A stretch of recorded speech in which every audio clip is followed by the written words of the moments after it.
guys, welcome back to the next video, and in this video we will talk about two new things that came out. One is our survivors camp and one is shipment center. Now I'm going to try to record it as quickly as possible, so I won't take much time to edit it and post it. So let's dive right into it. First of all, what are survivors? They are basically new characters that were added. There are total 52 of them. Every particular character or survivor has a troop tag, except for there are 3 that has 2 of the tags, and you can see each of them can be leveled up. There are total of up to level 50, I think is the max one, and the buffs are pretty substantial. One thing to note though, it does say infantry squad for infantry tag, but that's not always the case. For example, I think this one is for adventure HP and basic attack damage taken. This can be applied to any troop type, but the tag is ranged. Next is how to get these survivors. You have to do a survivor rescue, and that's how you can just get it. I can click and I got one right now. And this is basically like a police station search. Chances of getting any particular survivor is purely luck based. One thing that I do like, which is unlike police station, it gives you a guarantee that after certain draws you will get a legendary survivor, but doesn't mean that up to 33 searches you won't get one. You technically can. How to search for these? You will need these signaling devices, and you can obtain it from a number of places. You can obviously buy them from the store. I think click over here, you'll get to the store, you can get them, but a very hefty amount is available for free, so it's really up to you if you want to buy it. Now, what does these survivors offer? So every survivor offer at least 2 buffs. One is basic attribute, which is kind of like your solid buff that we discussed in my previous video. If you haven't watched it, I'll put the link in the description. So these are what you can see in your HQ buffs. Can click over here, you can see 0.7% attack from survivors. It's coming from one of these. And second buff is basically a team buff, and whichever hero you pair him with will get that buff for that particular squad. You can consider this exactly like armament. So whichever hero you have armament on, that squad get that buff. Exactly the same thing goes for survivor. You can see there are tactical teams. I'll tell you there are 2 different kinds, but my Eddie squad will get these buffs because of these survivors. Now there are more similarities between survivor and armaments. One is this one. Second is if you want to switch this particular hero to be any other one, this particular hero on which the survivors are currently active has to be in the shelter, and the hero you want to put these survivors on has to be in the shelter. Exactly the way we have for armaments. And to put any survivor on a particular hero, you obviously need that particular hero in the shelter, so that is also same as armaments. Now, as I said, there are certain survivors that don't have a particular troop specific buffs for their team as well, but they have a certain troop type. For example, I can see Alex has a rider type, but the team buff is particularly not specific to riders. He can be paired with any particular hero and the buff will still work. Now, since we have talked about teams, there are 2 different type of teams. One are elites and one are recruits. Now both have Ironclad, Flashbolt and Hawkeye, but these have one distinction. I'll go over that. First of all, for example, this particular hero, it does say Hawkeye. I can technically switch this hero with, say, infantry hero. I switched it, I deploy it. Now I have to, these particular survivors won't change. That's one thing to note. So if you want to have a particular hero, these survivors, you can put it based on how you want to pair them. For example, since these buffs are not specific to troop type always, you can have any of these. For example, deals extra damage to infantry squad. I can totally put it on Riven and it will work. So basically you can put any hero over here, just the tags are kind of tied to the type, like Hawkeye have range, and similarly we have Flashbolt have riders. You can put any hero in there. Ironclad are infantry. Again, any hero can be put. Now what is the difference between recruit and elite? If you click on this particular hero, the last slot again it's troop specific tag, but if we go to elites, you'll see that the last one can be any particular tag. Now whichever tag survivor that I did not put over here, that particular tag is not active. Now it does say that I can have multiple tags active. That's where we can see there are 3 survivors that have multiple tags, and those are James, Fawn and Anna.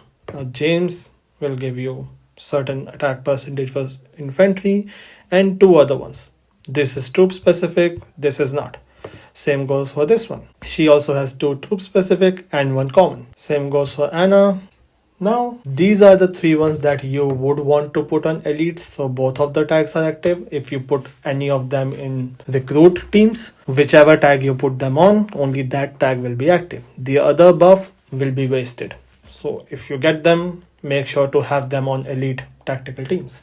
Now where to get these heroes? Again, you can rescue them, or these ones are available as rewards in Archipelago raid. These files, you can see these have James, Fawn and Anna's files, so you can get them from here. Now how to check if the squad is getting buff from the survivor? I did save 2 reports for this. One is with survivors and one without. This one is without. You can see I have 435 as damage taken, and my squad infantry squad defense buff is 281.5. Now in the next one, I have survivors added for defense, so you can check 281.5 for this one because 0.5 came from the survivors and my damage taken is reduced. So yeah, so you can see that the survivors are giving me some effect. Now the next topic is bond. Now these survivors do share some kind of a resonance effect where if you have a set of survivors, they'll give you some added buff. So you can see there are many of them. For example, resource production, good one, gathering speed, good one, death rate is good. There are certain other ones which I particularly don't like very much or find useful. For example, adventure attack. These are for your memory trip and Z-Virus adventure. And zombie kill XP, I don't really need that. And some other ones like gathering bonus is good one, resource rate good, healing cost. Yeah, so certain of these like squad damage, all these are good ones. And these can be leveled up as well to level 11 and give you more buffs on that. Now, level 1 is when you just recruit all of them, and every level 5 for each of the survivor, you can level them up 1. For example, these 2 are already level 5, these are not, so I cannot yet level it up, but later on I'll be able to. For example, this one is a little closer, that's good. One note on this one would be, or a recommendation if you want, is the ones that you don't find useful, even if the level up is available, don't level them up because their might count. So why to add extra might for something that you're not going to use? Just a recommendation, totally up to you. But I personally won't level it up. If, for example, adventure attack, even if I have it, I won't level it up. Now let's talk about ace survivors. Now ace survivors are 3 specific survivors that give you certain buff and added benefits. For example, this one will give you zombie kill XP up to 55%, and the benefit is it's gonna do auto hunt for zombies. You can just add your squad in the queue and it will do it for you.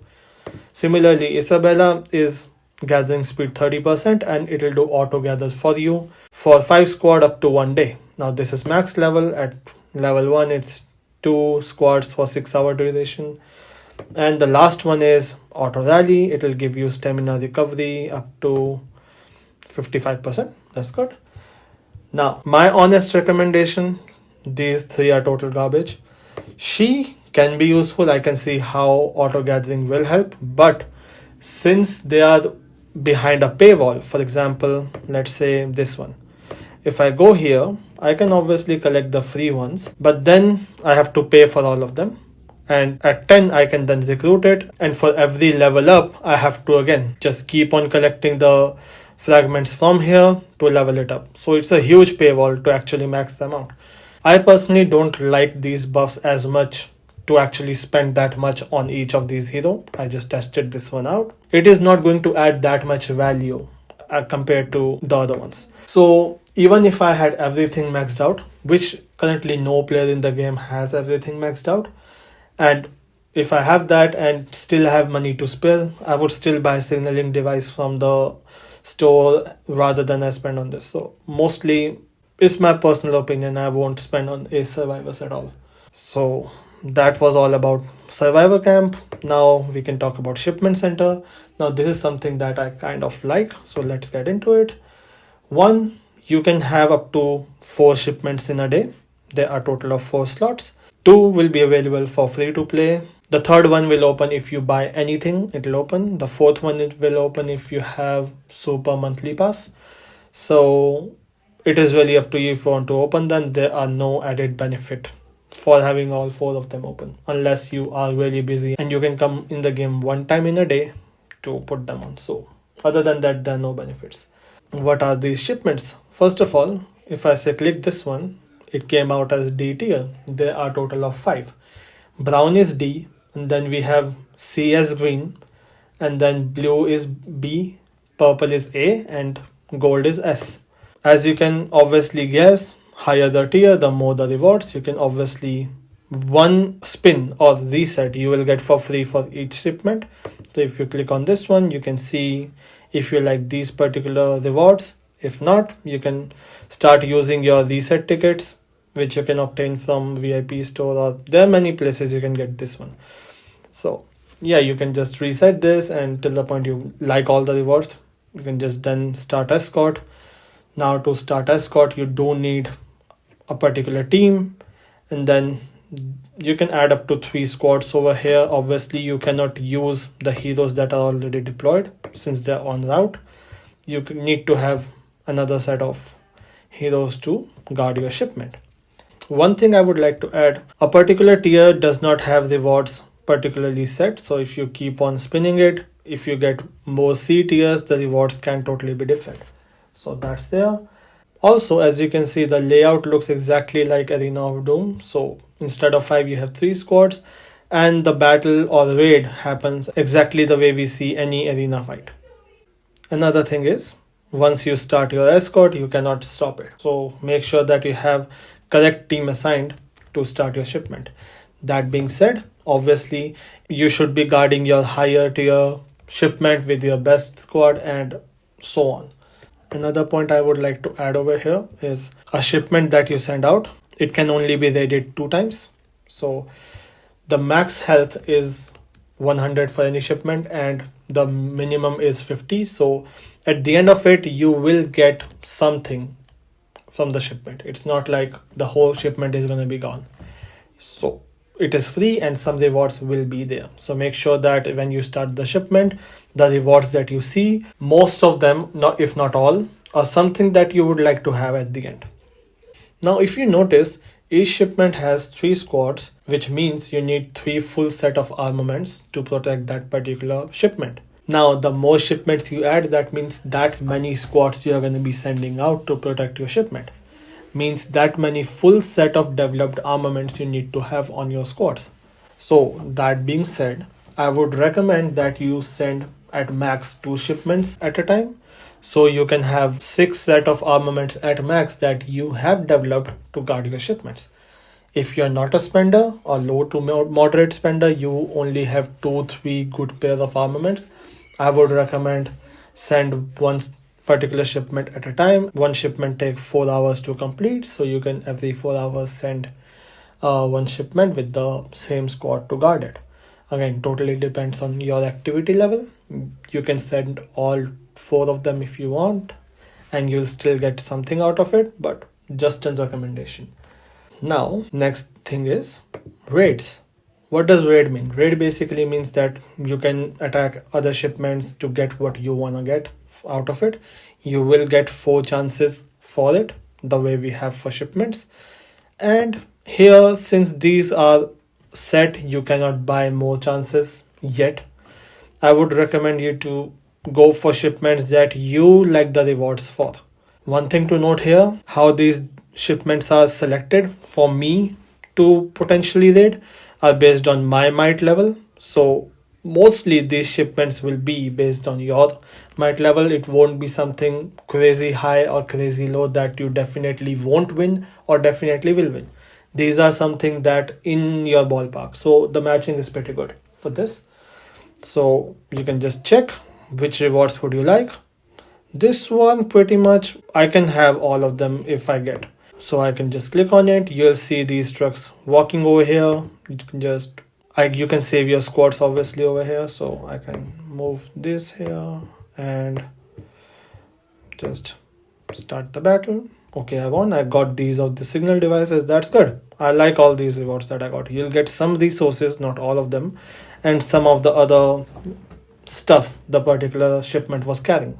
Now that was one example on how to raid. So basically raid carefully, raid only the shipments which you like the stuff in, and send your shipments where you like the stuff. And with this, let me check my notes if I missed anything. Yes, this particular part. Alliance shipment escort is not yet there. We'll see how they launch it. I hope it is gonna be more interactive than the personal escort, because just you send it and then you wait. I hope it's gonna be a little more interactive. It will be fun. So with this, I think I did cover everything about survivors and shipments. If I missed anything or if you have any specific questions, definitely ask me in the game or in the comments.